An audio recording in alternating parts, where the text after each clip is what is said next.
Bismillahirrahmanirrahim. Qala al-musannif rahimahullahu ta'ala wa a'ada 'alaina min barakatihi wa amaddana bi asrarihi fid dunya wal akhirati amin. Kita tahu pembahasan kemarin bahwa di antara yang ditakhfif orang-orang yang tidak beriman kepada Allah, orang kafir, itu hanya Abu Thalib, di antaranya kemudian Abu Lahab, karena mereka berdua telah membela Nabi. Abu Thalib kemudian Abu Lahab karena telah bergembira dengan kelahiran Nabi sallallahu alaihi wasallam, kemudian dengan bersyukurnya dia bergembira dimerdekakan budaknya yang bernama Thuwaibah al-Aslamiyah. Jadi yang jelas orang kafir tidak ada yang dilepas siksanya. Orang kafir tidak ada yang dilepas siksanya. Wa amman tifa'ul kuffar bi a'malihim fa fihi kalam bainal ulama laisa hadha mahallu bastihi. Orang kafir bisa mendapatkan manfaat dari amalnya. Di sini banyak perbedaan pendapat para ulama dan di sini bukan tempatnya kita bahas itu. Wal aslu fihi ma jaa fi sahih min at-takhfif an Abi Thalib bi talabi Rasulillah sallallahu alaihi wasallam.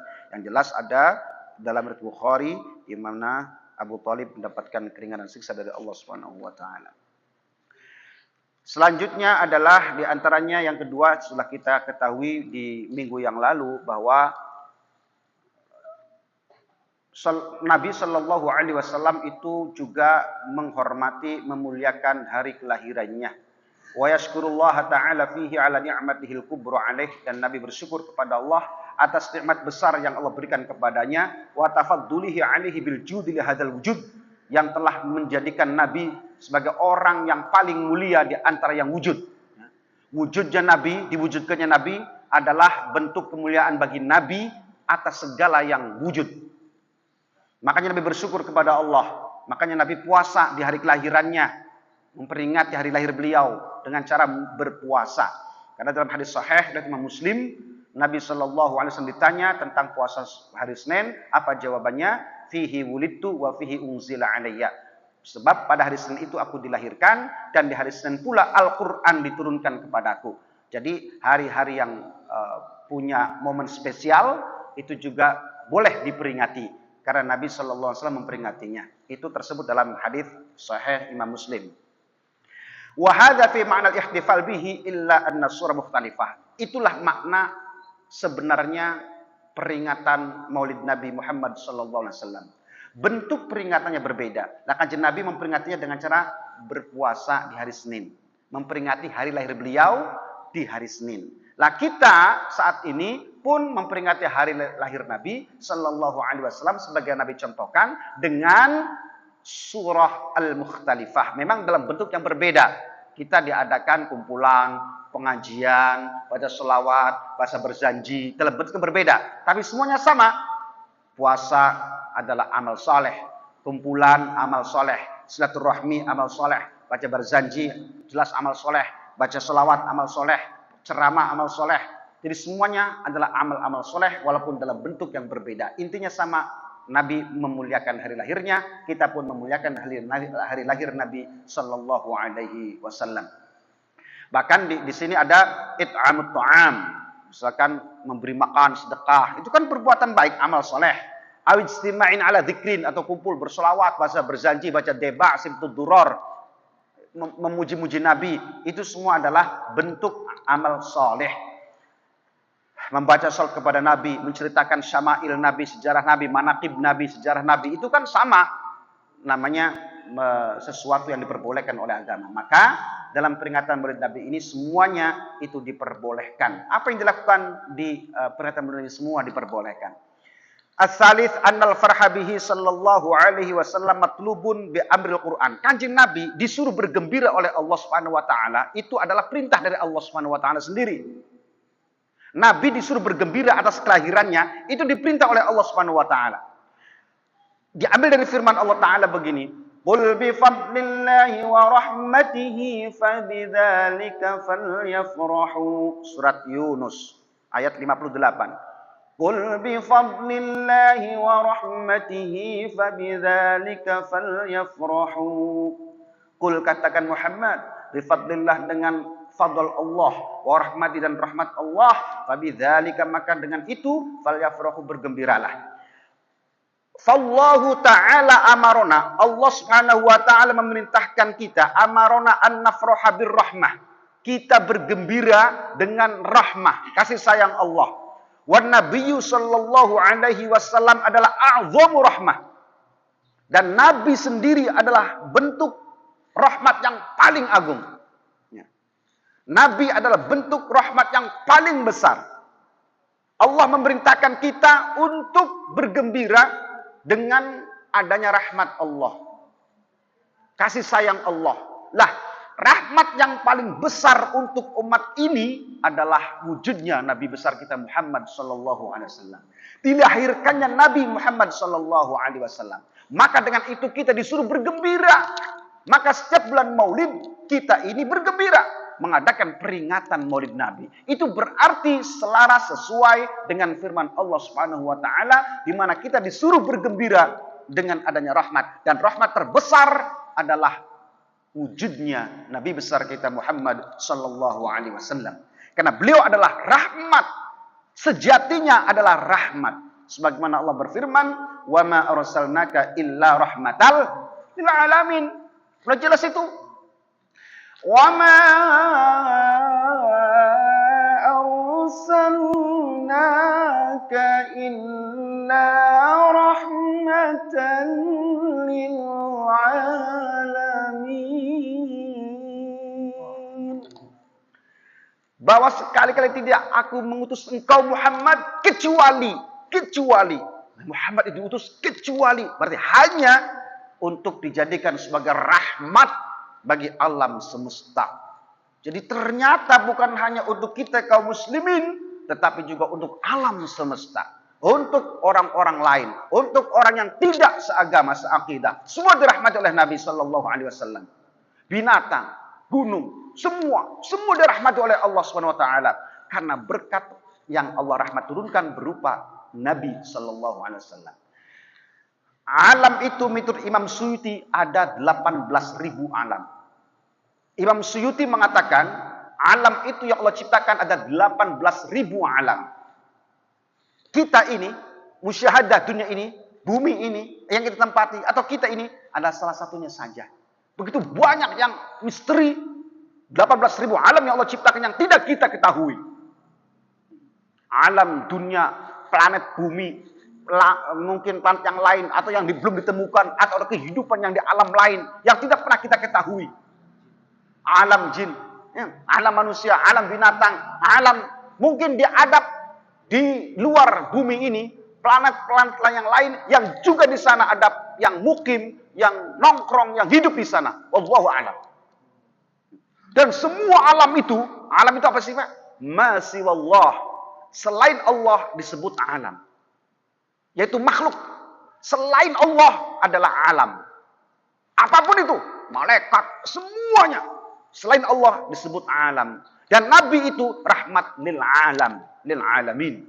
Semua alam, baik alam malaikat, alam semuanya itu Nabilah yang menjadikan sebagai rahmat untuk semua alam semesta alam.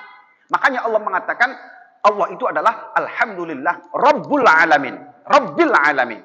Allah itu Tuhan seluruh alam, semesta alam. Dan Nabi Muhammad diciptakan oleh Allah, dijadikan sebagai rahmat bagi semesta alam. Sudah. Berarti Nabi Muhammad adalah manusia yang paling atau makhluk yang paling tinggi di sisi Allah di atas makhluk-makhluk yang lain. Nah, kita lebih bersyukur lagi kepada Allah karena kita dijadikan sebagai umatnya Nabi Muhammad sallallahu alaihi wasallam. Saya sudah pernah menyampaikan bahwa ketika Jibril alaihissalam sujud 20 tahun satu kali sujudan, 20 tahun lagi sujud lagi, 2 kali sujud 40 tahun. Tapi Allah Subhanahu wa taala setelah itu mengatakan, dari ketika Jibril diciptakan pertama kali membuat Jibril menjadi ajib ketika melihat bentuk fisiknya yang luar biasa. Ya Allah, fisik luar biasa begini dengan sayap 600 sabsit tumiati janah, 600 sayap. Malaikat itu dalam surat Al-Fatir disebutkan uli ajnihatin minhu, ada yang 1, ada yang 2, ada yang 3 sayap malaikat itu. Yang paling banyak itu ada malaikat Jibril, 600 sayap. Satu sayap saja, plak, di dunia ini matahari tertutup sudah. Besarnya wujud malaikat Jibril. Malaikat Jibril, wah, serem amat tuh. Kata Allah, tidak ada yang makhluk yang aku cinta seperti engkau ini. Bersyukur kepada Allah. Syukurnya itu sujudnya saja 20 tahun lama. Sudah selesai. Tidak ada orang yang sujud, ada makhluk yang sujud seperti engkau lamanya. Dipuji-puji oleh Allah. Sujud lagi. 20 tahun lagi nggak bangun-bangun. Setelah bangun dah. Kata Allah. Tapi nanti di akhir zaman. Gitu Allahnya. Di akhir zaman. Ada nabi kekasihku yang punya umat. Umatnya tuh kecil-kecil. Kan? Ini di teksnya. Mudhnibina. Asina. Orangnya para pendosa, tukang gawe dosa, tukang maksiat gitu. Kecil-kecil, sembahyang juga sedelat. Salatnya cuma sebentar, sujudnya cuma sebentar. Kata Allah. Tapi kalau di antara mereka mau bersujud, 2 sujud yang sebentar itu jauh lebih aku cintai, ahabu ilayya min sujudik. Aku lebih mencintai sujud mereka yang sebentar, yang sekejap, yang secuil, yang pikirannya kemana-mana sholatnya itu. Tapi Allah lebih mencintai daripada sujudnya Jibril yang 40 tahun itu. Kita nih Pak, sujud kita lebih dihargai oleh Allah. Asal kita mau sujud saja. Itu sebagai bentuk ketundukan kita kepada Allah. Sebagai taat kita kepada Allah. Sujud sholat. Nah, luar biasa. Luar biasa. Ternyata ya kita yang awam begini, yang PPK begini, yang asal-asalan di sholatnya, masih Allah cintai kalau kita mau bersujud itu. Subhanallah. Kenapa? Karena melihat Nabi, kekasihnya Allah. Kita menjadi umat yang terkasih lagi. Gitu. Karena melihat Rasulullah. Makanya Rasulullah pernah mengatakan, ketika menangis di hadapan para sahabat, "Mayubkika ya Rasulullah?" Kenapa engkau tiba-tiba menangis? Aku ingat, ana mustaqun li ahbabi. Dalam riwayat yang lain, ana mustaqun li ikhwani. Ada 2 riwayat nih. Kenapa kau menangis tiba-tiba ya Rasulullah? Aku rindu dengan kekasih-kekasihku. Yang kedua, riwayatnya, aku rindu dengan saudara-saudaraku. Loh, alasna ashabuna ya Rasulullah, bukankah kami ini sahabat engkau? Iya, antum ashabi. Engkau memang sahabat aku. Tapi aku mencintai para kekasihku. Aku rindu. Siapa mereka? Kata Nabi. Hum qaumun ya'tuna min ba'di wa yu'minuna bi wa lam yarawni. Mereka adalah orang-orang yang datang setelah aku. Kata Nabi. Beriman kepada aku, percaya. Walaupun mereka tidak melihat aku. Aku merindukan mereka. Nabi merindukan kita orang Panorama. Nabi merindukan kita orang Bogor. Kita orang Indonesia. Yang selalu membuat salah begini. Yang kadang-kadang sering lalai dengan kewajiban-kewajiban kita kepada Allah. Tapi Nabi merindukan kita. Begitu tulusnya kasih sayang Nabi kepada kita. Begitu besarnya cinta Nabi kepada kita. Lalu apa respon kita kepada Rasulullah? Bukan hanya di dunia Nabi merindukan kita. Tapi nanti di akhirat Nabi akan cari kita. Akan temui kita. Akan jabat tangan kita. Untuk membimbingnya masuk ke dalam surga. Ya Pak, dalam sebuah hadis ada cerita begini. Ketika sebagian umat Rasulullah yang masuk neraka, ada yang masuk neraka kemudian dicelup-celup ya, mengeluarkan jurit-jurit, ditanya malaikat Zabaniyah, "Man antum? Siapa kalian? Dari umat siapa? Nabinya siapa?" Gak ada yang jawab. Jurit-jurit, Allah, ya Allah, ya Allah. Tanya lagi, "Man antum?" Kata malaikat, "Man antum?" Ditanya lagi, diam, malu. Akhirnya dijawab pada saking sakitnya luar biasa. Akhirnya jawab, "Nahnu min ummati Muhammadin sallallahu alaihi wasallam." Kami ini dari umatnya Muhammad. Kenapa kamu diam? Kami malu. Malu. Dulu aku ngaji oleh ustadz, oleh kiai, disampaikan hadis-hadis Nabi gitu. Begini, begitu, begini, begitu. Saya tidak melakukannya. Saya membangkangnya. Kata Rasulullah suruh ngidul. Saya ngalor. Suruh ngalor saya ngidul. Saya sering membangkang. Saya malu. Gitu, malu. Ucapin nabinya siapa? Malu. Karena Nabi sudah menunjukkan jalannya. Melalui para ulama-ulama, para kiai. Tapi kami yang Teledor kami yang salah. Kami umatnya Rasulullah, umat Muhammad. Aina Muhammad, aina Muhammad, aina Habibina. Mana kekasih kami, mana Nabi kami. Malaikat langsung, Malik masuk ke dalam surga. Malaikat Malik itu tidak pernah yang tersenyum. Tidak pernah. Malaikat Malik, malaikat Zabaniyah tidak punya hati. Allah tidak ciptakan hati. Tidak ada kasihan, Pak. Karena hati enggak ada. Tidak pernah senyum. Yang dihadapi oleh Zabaniyah. Zabaniyah itu anak buahnya Malik nih. Zabaniyah yang menemani kita. Bismillahirrahmanirrahim. Yang menemani penghuni neraka itu. Zabaniyah namanya. Yang mensiksa. Wah, di neraka itu Zabaniyah namanya. Malik itu adalah leadernya. Pemimpinnya. Malik. Nggak pernah senyum semuanya. Malaikat, tolong aku. Jangan sedang sudah cukup. Dikasih senyum, dikasih apa. Alah, nggak ada kasihan. Karena nggak ada hati. Dorak-dorak saja kalau nyiksa. Jebret-jebret saja. Nggak ada. Malaikat, halo. Saya anu. Nggak ada kasihannya. Nggak ada senyum. Baru ketika Malik masuk surga mencari Rasulullah SAW. Kadang lihat umatnya tuh. Yang masih tertinggal di sana ada. Nabi pikirnya sudah masuk semua. Baru senyum dengan Rasulullah. Assalamualaikum ya Rasulullah. Senyum. Tumben ente senyum, Malik. Senyum karena bertemu dengan engkau ya Rasulullah. Ada apa? Lihat umatmu, ungdur ila ummatik. Lihat umatmu di sana, masih ada yang tertinggal. Oh iya, kaget kanjeng Nabi. Mati tinggal orang panorama. Bukan, panorama udah masuk semua dah. Enggak tahu siapa di sana masih ada. Kanjeng Nabi keluar, ya Allah. Saya ingin keluar. Saya pengen jemput umat saya masih tertinggal. Sal tu'ta, isfa tusfa, kata Allah. Kamu mau tolong mereka? Tolong, kata Allah. Subhanallah. Apa yang kamu minta? Yang penting kamu senang. Silakan. Allah sudah janji, wala sawfa yu'tika rabbuka fatarda. Surat Ad-Duha itu. Dan innallaha la yukhliful mi'ad. Allah enggak akan sulaya janji. Itu janji Allah kepada Rasulullah. Kamu akan saya kasih apa saja yang kamu minta. Yang penting kamu senang, yang penting kamu gembira, yang penting kamu bahagia. Nah, Rasulullah senang bahagia apabila semua umatnya masuk surga. Nabi keluar cari tuh. Lagu juri-juri lagu. Wah, diambil semua. Itu Rasulullah. Rasulullah nangis. Ta'ala ya ummati ta'ala. Sini umatku. Dipeluk oleh Nabi, bawa Nabi, dibimbing oleh Nabi. Nabi datang menjabat tangan kita yang sudah ambrol semuanya, yang sudah hangus semuanya. Dimandikan di telaga Kautsar. Dibawa oleh Nabi ke surga. Itu ditolong oleh Nabi. Betapa sayang Nabi kepada kita. Zahir batin, dunia akhirat Nabi akan nolong kita. Maka berbahagialah kita menjadi umat Rasulullah SAW. Maka sudah selayaknya setiap bulan Maulid datang kita bergembira dengan datangnya Maulid Nabi. Bukan malah bid'ah, sesat.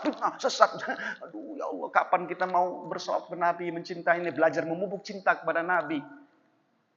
Kapan kita dikenalkan dengan Nabi kita Rasulullah kalau tidak di bulan Maulid khususnya dengan marhabanan dan debak dan berjanji dengan sibtu turor, dengan menceritakan macam-macam syama'il Nabi. Kapan? Kalau Isra Mi'raj enggak ada, haram, bid'ah, Maulid Nabi bid'ah, berjanji bid'ah, baca debak bid'ah, sibtu turor bid'ah, semua bid'ah. Orang Islam tidak kenal dengan nabinya. Kapan mau dikenalkan? Di sekolah. Sedikit sekali. Di SD SMP nggak ada. Siapa yang kenal dengan Rasulullah kalau begitu? Bagaimana kita mau mengikuti Nabi? Bagaimana kita menjalankan sunnah Nabi? Kalau kita nggak kenal Nabi, sejarahnya nggak kenal. Kita ini pengen niru karena kita ngefans berat dengan yang kita tiru. Kalau ada orang senang Lionel Messi, kalau kita senang dengan Ronaldo, senang dengan Ronaldo, kita pengen main bola kita cara-cara yang seperti Ronaldo tampilkan, seperti Messi yang tampilkan. Karena kita mencintai dia, senang, ngefans sama dia. Maka kita akan niru apa yang dia lakukan. Karena senang. Nah kalau kita memupuk cinta dengan Nabi, dipatahkan dengan anti maulid, anti ini. Kapan kita kenal dengan Nabi? Kapan kita tahu Nabi? Kapan kita cinta Nabi? Lalu mempraktekkan, meniru Nabi, kapan? Makanya Isra Mi'raj teruskan. Marhabanan teruskan. Berjanji teruskan, Simto Duro teruskan, Isra Mi'raj teruskan. Karena itu adalah media-media di mana kita bisa mengenalkan Rasulullah di tengah-tengah umat ini. Agar mereka kenal dengan Nabi. Paham nggak? Fitnah, merinding jadi. Itu sesat itu.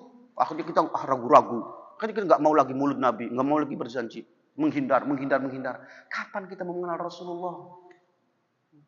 Kapan kita mengenal dari Rasulullah? Kalau kita nggak tahu ceritanya. Kalau kita nggak tahu siapa beliau sebenarnya. Melalui media-media itu, mimbar-mimbar itu. Kita tahu kemudian diceritakan oleh Ustadz, Kiai tentang Rasulullah, perjalanannya, akhlaknya, dan sebagainya. Agar kita tumbuh rasa cinta kepada Rasulullah Sallallahu Alaihi Wasallam. Dah. Wahada fi ma'al ikhtifal. Dah. Terus.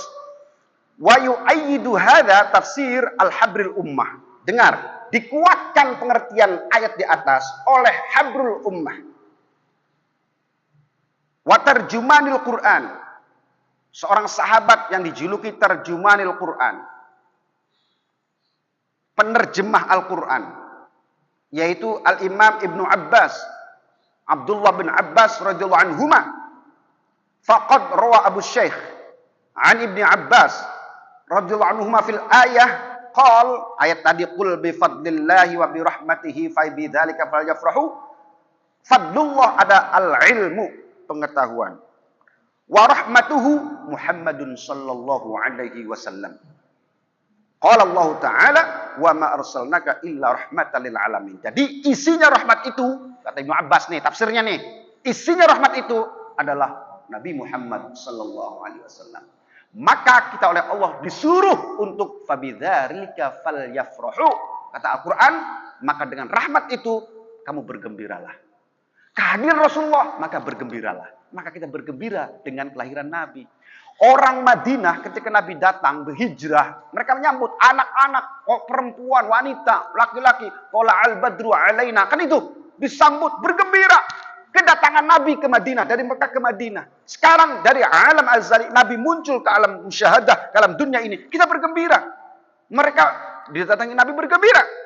Wala'al badru alaina. Mereka menyanyi itu kan. Min saniyatil wada' wajaba syukru alaina mada'al lillahi da'. Tola'al badru alaina. Telah terbit badar di tengah-tengah kami. Min saniyatil wada'i, dari celah-celah bukit wada'. Rasulullah maksudnya. Wajaba syukru alaina. Maka wajib kita bersyukur. Itu. Wajib syukru alaina ma da'a lillahi da'i, kepada orang yang terus da'i mengajak ke jalan Allah Subhanahu wa taala. Ayyuhal mab'utsu fina ji'ta bil amril muta'. Terus ya, enggak apa lagi. Ayyuhal mab'utsu fina, wahai orang yang diutus di tengah-tengah kami untuk kami. Ji'ta bil amril muta', engkau datang membawa perintah-perintah yang harus kami taati. Kayak gitu ya. Jadi kita kalau berjanji sholawat, kalau dimengerti maknanya akan indah. Kalau kita baca baik, marhaban baik. Ya. Mangga. Sejak kapan peringatan Maulid ini? Ya, tadi saya contohkan Nabi merayakannya ya. Kemudian banyak juga. Nah, ada dua riwayat. Pertama ada yang mengatakan ini dari Bani Fatimiyah, Mesir. Karena orang-orang Syiah Bani Fatimiyah pernah menjadi penguasa Mesir selama 4 dekade. Oke. Kemudian diganti lagi oleh Ahlus Sunnah. Syiah nanti namanya Bani Fatimiyah. Ada lagi kemudian diganti dengan Ahlus Sunnah. Ada yang mengatakan Bani Fatimiyah yang merayakan pertama. Ada yang mengatakan, dan ini menjadi rujukan kita, yang secara besar-besaran adalah Malik Al-Kaukabri, raja Irak. Nah, itu yang kemudian Sultan mengumpulkan waktu perang, gitu, para tentaranya di bulan Maulid dengan membaca surah Nabi, membaca sejarah Nabi, Sultan Al-Ayyubi untuk melawan pasukan musuh, dan itu dimenangkan. Besar-besaran itu. Karena saya sudah pernah menyampaikan dan pernah menulisnya. Nanti saya akan kasih tulisan, saya akan kirim tulisannya. Saya sudah pernah menceritakan itu tentang peristiwa besar-besaran pertama kali acara Maulid Nabi di Irak, ya. Di Irak yang kemudian menjadi penyemangat pasukan perang kaum muslimin untuk berjihad waktu itu. Jadi itu besar-besarnya ada dua riwayat. Pertama adalah Malik al-Kaukabri, yang kedua adalah Bani Fatimiyah Syiah di Mesir. Itu ada dua riwayat. Kalau yang tidak setuju peringatan Maulid, sejak apa atau golongan apa ya? Jadi mereka pemahaman mereka nih, karena Maulid Nabi itu tidak pernah dilakukan oleh Nabi dan juga generasi sahabat 3 sebelumnya, generasi salaf sebelumnya. Karena menurut mereka nih, pemahaman para salafus soleh itu adalah yang harus diikuti karena mereka lebih paham tentang Nabi, kan begitu ya? Sehingga mereka dijadikan sebagai dalil bahwa bid'ah haramnya peringatan Maulid Nabi. Karena 3 generasi sebelumnya, sahabat, tabi'in tidak memperingatinya.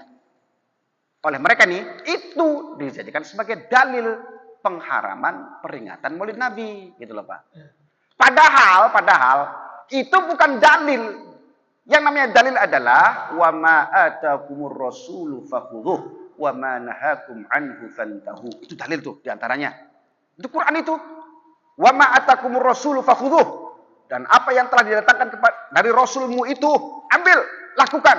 Wa ma nahakum anhu fantahu. Dan apa yang dilarang oleh Rasul, maka berhenti, jangan dilakukan. Yang dilarang. Kalimat itu Pak, Quran itu. Bukan yang tidak dilakukan Rasul, enggak. Tapi yang dilarang. Jadi kalau tidak dilakukan Rasul, tidak dilakukan sahabat, itu bukan dalil. Paham enggak? Kalau yang benar adalah tidak adanya dalil. Kayak gitu. Yang benar tidak adanya dalil. Generasi salaf ketiga, 3 generasi itu tidak melakukan peringatan Maulid Nabi seperti sekarang, itu bukan dalil. Tetapi peringatan Maulid Nabi tidak ada dalilnya. Itu yang benar. Kalau tidak ada dalilnya, maka seperti minggu yang kemarin yang saya sampaikan, maka kita lihat problemnya apa di peringatan Maulid Nabi. Problemnya apa? Kumpulannya yang diharamkan, gitu. Baca sejarah nabinya, baca Qur'annya, baca salawatnya, silaturahminya, sedekahnya, doa-doanya, atau apanya yang diharamkan. Ditinjau dari itu isinya apa? Kalau semuanya tidak ada yang melanggar syariah, bahkan sesuai dengan syariah, ada baca Quran, ada mendengarkan Quran, baca salawat, semua itu berdalil semua. Nah kalau semua sesuai dengan syariat, maka apa yang diharamkan? Kumpulannya, orang kumpul mah banyak, bukan hanya Maulid Nabi. Orang kumpul di lapangan, kumpul main bola, kumpul bikin panggung, kumpul rapat, kumpulan meeting, kumpulan kantor, kumpulan koperasi, kumpulan macam-macam kumpulan. Kalau masalah kumpulannya, kenapa mereka nggak mengharamkan kumpulan-kumpulan? Wong kita nongkrong berlima di pos kamling, ngumpul namanya. Jadi yang dipermasalahkan apanya? Kumpulannya. Masa ngumpul sesuatu itu haram? Apa? Sholawatan, sudah semuanya sudah ada dalil-dalilnya. Kita apa yang diharamkan gitu loh Pak. Paham ya? Imam Ibnu Hajar yang sudah saya kemarin sampaikan minggu yang lalu. Imam Ibnu Hajar Al-Asqalani itu mengatakan benar bahwa 3 generasi salaf itu tidak melakukan peringatan Maulid Nabi, itu bid'ah. Tetapi kalau ada di dalamnya itu hal-hal yang tidak bertentangan dengan syariat, maka boleh. Apalagi kalau ada dalil-dalilnya secara parsial, maka itu adalah bid'ah hasanah, bagus. Katanya gitu Pak. Itu yang berkata itu siapa? Imam Ibnu Hajar Al-Asqalani, pengarang kitab syarah Sahih Bukhari, Fathul Bari. Gitu, itu ulama besar, ulama muhaddits al-hafidh, bukan orang ecek-ecek. Itu ulama besar. Dan syarah Bukhari terbaik adalah Fathul Bari, karangan beliau. Itu. Dah, bisa ya? 2 menit ya, sudahlah. Masih banyak ini, masih banyak banget. Ya, kita baca doa dulu. Ya, bismillahirrahmanirrahim. Allahumma inni astaudi'uka ma 'allamtanihi fardudhu ilayya 'inda hajati ilaihi wa la tunsinihi ya rabbal alamin. Subhanakallahumma wa bihamdik asyhadu an la ilaha illa anta astaghfiruka wa atubu ilaik. Bismillahirrahmanirrahim. Wal 'asri innal insana lafi khusrin illa alladziina amanu wa 'amilus shalihati wa tawassaw bil haqqi wa tawassaw bis sabr. Assalamualaikum warahmatullahi wabarakatuh.